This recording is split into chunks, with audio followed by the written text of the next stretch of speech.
आज 23 मे पाहूयात 24 मे राज्यातील हवामान कसे राहील. त्या अगोदर मान्सून आज थोडासा पुढे सरकलेला आहे त्याबाबतचे अपडेट, की मान्सून बंगालच्या उपसागरातील काही भाग, श्रीलंकेतील काही भाग आणि अरबी समुद्रातील काही भागात पुढे सरकलाय आणि हवामान विभागाच्या अंदाजानुसार पुढील 3 ते 4 दिवसात मान्सून अजून थोडासा पुढे सरकेल अशी शक्यता आहे.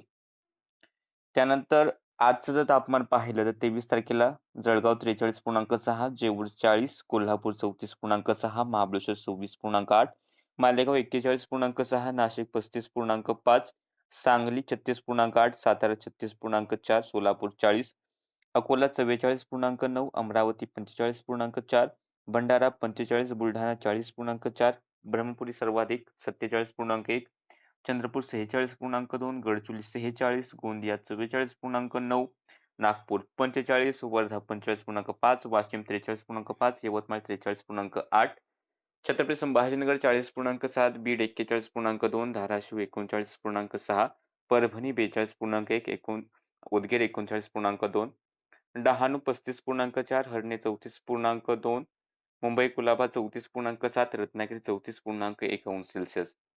राज्यात आज काही ठिकाणी पाऊस अंदाजाप्रमाणे पाहायला मिळाला, कारण हवेचं जोर क्षेत्र किती ही दक्षिण मध्य महाराष्ट्र आणि शेजारच्या मराठवाड्याच्या भागांमध्ये किंवा उत्तर महाराष्ट्राच्याही काही भागांपर्यंत पाहायला मिळते आणि या जोड क्षेत्रासारख्या स्थितीमुळे राज्यात हा पाऊस पाहायला मिळतोय.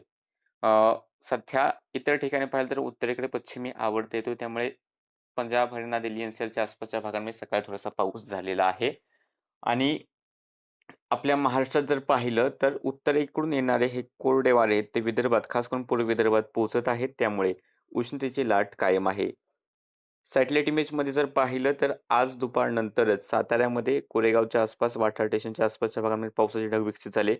ते ढग इकडे पूर्वेकडे गेले, साधारणतः इकडे मान खटावच्या भागाकडे आणि त्या ठिकाणी काही ठिकाणी गारा पडल्याचं कळतंय. त्यानंतर इकडे बेळगावमधल्या आथणीच्या आसपास सुद्धा गारा पडल्याचं कळतंय. अजून इतर ठिकाणी हलकीशी गारपीट झाली असेल, पण या गारपिटीमागे आता पश्चिमी आवर्ताचा हात नाहीये. ही गारपीट स्थानिक पातळीवर जे काही उंचच उंच ढग निर्माण होत आहेत, त्यामुळे पाहायला मिळते. या व्यतिरिक्त सध्या दुपारनंतरच इकडे नाशिकच्याही पूर्वेकडील भागामध्ये मालेगाव, नांदगाव, येवलाकडे पावसाचे ढग विकसित झाले. त्याही ठिकाणी पाऊस झाला, पण आता या ठिकाणचे ढग विरून गेलेले आहेत.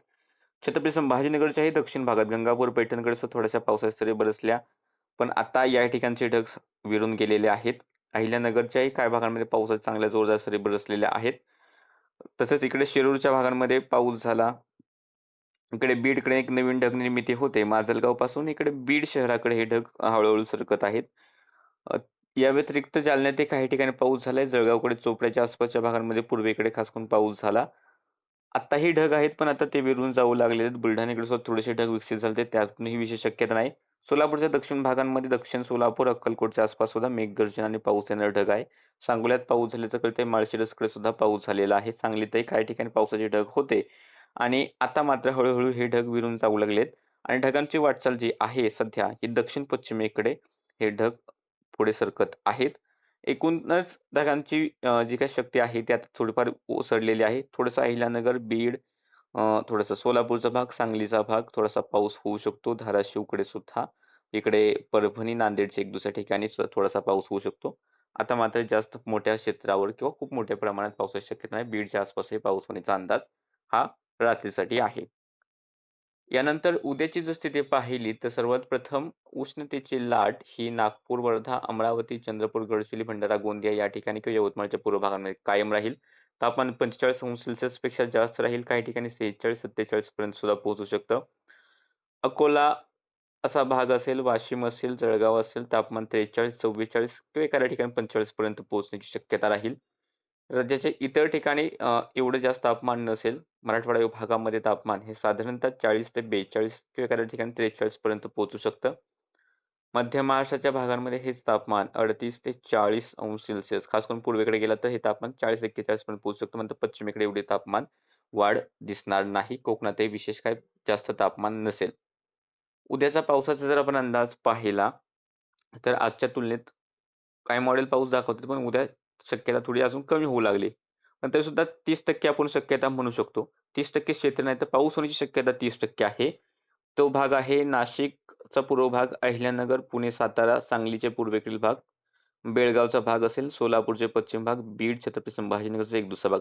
या ठिकाणी 30% शक्यता दिसते, की गडगडाट आणि पाऊस होईल. म्हणजे जास्त क्षेत्रावरती किंवा मोठ्या प्रमाणात पाऊस मोठ्या क्षेत्रावर होईल असं सध्या तरी दिसत नाही. काय बदल झाला तर उद्या सकाळी सुद्धा कळवण्यात येईल. तसेच आज रात्री उशिरा ते पहाटेच्या दरम्यान कोकणाच्या 1-2 ठिकाणी हलक्या पावसाच्या सरी बरसतील आणि उद्याचा जर आपण अंदाज पाहिला तर कोकणात 1-2 ठिकाणी हलकासा पाऊस होण्याची शक्यता आहे. जास्त शक्यता नाहीये कोकणाचंही. मध्य महाराष्ट्राच्या इतर भागांमध्ये त्यानंतर लगेच होती. मराठवाड्याचा भाग असेल, उत्तर महाराष्ट्रातील काही जिल्हे आहेत. म्हणजे जालना, परभणी, हिंगोली, नांदेड, लातूर, बीड, धाराशिवपासून ते जळगाव, धुळे, नंदुरबार, नाशिकचा थोडासा बुलढाण्याचा भाग, पुणे, सातारा, सांगली, कोल्हापूर हा जो राहिलेला भाग आहे, या ठिकाणी सुद्धा विशेष मोठ्या प्रमाणात पावसाची शक्यता नाही. एखाद्या भागामध्ये स्थानिक ढगनिर्मिती होऊन पाऊस होऊ शकतो, पण त्याची व्याप्ती कमीच राहील. विदर्भात पावसाचा अंदाज सध्या तरी दिसत नाही. हवामान विभागाचे जर आपण इशारे पाहिले, तर त्यानुसार उद्या अकोला, अमरावती, वर्धा उष्ण लाटेचा रेड अलर्ट आहे आणि उष्ण रात्री सुद्धा राहतील असा इशारा या ठिकाणी आहे. खरी स्थिती वर्ध्यामध्ये खूप बिघडलेली आहे. तापमान साधारणतः 31-32 अंश सेल्सिअस रात्रीचं पाहायला मिळते. दिवसात 45-46 पर्यंत जाते. त्यामुळे त्या ठिकाणी खूप काळजी घेणे गरजेचं आहे. त्यानंतर नागपूर, चंद्रपूर, यवतमाळ अतितीव्र उष्णतेची लाट आणि उष्ण रात्र पाहायला मिळण्याचा इशारा आहे. भंडारा, गोंदिया, गडचिरोलीकडे सुद्धा उष्ण लाटेचा इशारा आहे. तसेच इकडे पुणे, सातारा, कोल्हापूर, रायगड, रत्नागिरी आणि सिंधुदुर्ग मेघगर्जनेसह पाऊस होण्याचा येलो अलर्ट आहे. मुंबई, ठाणे, नाशिक, अहिल्यानगर, बीड, धाराशिव, लातूर, नांदेड, सोलापूर, सांगली या ठिकाणी हलका पाऊस किंवा हलकी गर्जनी होण्याची शक्यता हवामान विभागाने वर्तवली. इतर ठिकाणी इशारे नाहीत. 25 तारखेला पाहिलं तर अकोला, अमरावती, वर्धा, यवतमाळ तीव्र उष्णतेच्या लाटेचा रेड अलर्ट आणि उष्ण रात्रींचा सुद्धा या ठिकाणी इशारा आहे. तर नागपूर, चंद्रपूरकडे अतितीव्र उष्णतेच्या लाटेचा ऑरेंज अलर्ट आणि उष्ण रात्रीचा सुद्धा या ठिकाणी इशारा आहे. गोंदिया, गडचिरोली उष्ण लाटेचा या ठिकाणी येलो अलर्ट. तर लातूर, धाराशिव, सोलापूर, सांगली, सातारा, पुणे, कोल्हापूर, रायगड, रत्नागिरी, सिंधुदुर्ग या ठिकाणी हलका पाऊस किंवा हलकी गर्जना होण्याची शक्यता हवामान विभागाने वर्तवली. इतर जिल्ह्यांमध्ये धोक्याचे इशारे नाहीत. 25 नंतर 26 तारखेला सुद्धा विदर्भाकडे उष्णतेची लाट कायम राहील. अकोला, अमरावती, यवतमाळ, वर्धा, चंद्रपूर उष्णतेची लाट किंवा अतितीव्र उष्णतेच्या लाटेचा ऑरेंज अलर्ट आणि उष्ण रात्रींचा सुद्धा या ठिकाणी इशारा जवळपास कायम राहतोय. नागपूर, गडचिरोली या ठिकाणी उष्णतेच्या लाटेचा येलो अलर्ट हवामान विभागाने दिलाय. तर ठाणे, रायगड, रत्नागिरी, सिंधुदुर्ग, कोल्हापूर आणि सातारा हलका पाऊस किंवा हलकी गर्जना होण्याची शक्यता हवामान विभागाने वर्तवली. इतर ठिकाणी धोक्याचे इशारे नाहीत. हे अंदाज बदलतील. बदललेले अंदाज आपल्या YouTube चॅनलवरती तुम्हाला दररोज पाहायला मिळतीलच. आणि 27 तारखेला हवामान विभागानुसार अकोला, अमरावती, वर्धा, चंद्रपूर अतितीव्र उष्णतेची लाट किंवा उष्णतेची लाट राहण्याचा ऑरेंज अलर्ट आहे. नागपूर, यवतमाळ या ठिकाणी सुद्धा उष्ण लाटेचा येलो अलर्ट. तर सातारा, रत्नागिरी, सिंधुदुर्ग, कोल्हापूर हलका पाऊस किंवा हलकी गर्जना इतर ठिकाणी इशारे नाहीत. चॅनलला सबस्क्राईब करा. Facebook पेजला फॉलो करा. तुमच्याकडे पाऊस झाला असेल नक्की कमेंट करून कळवा.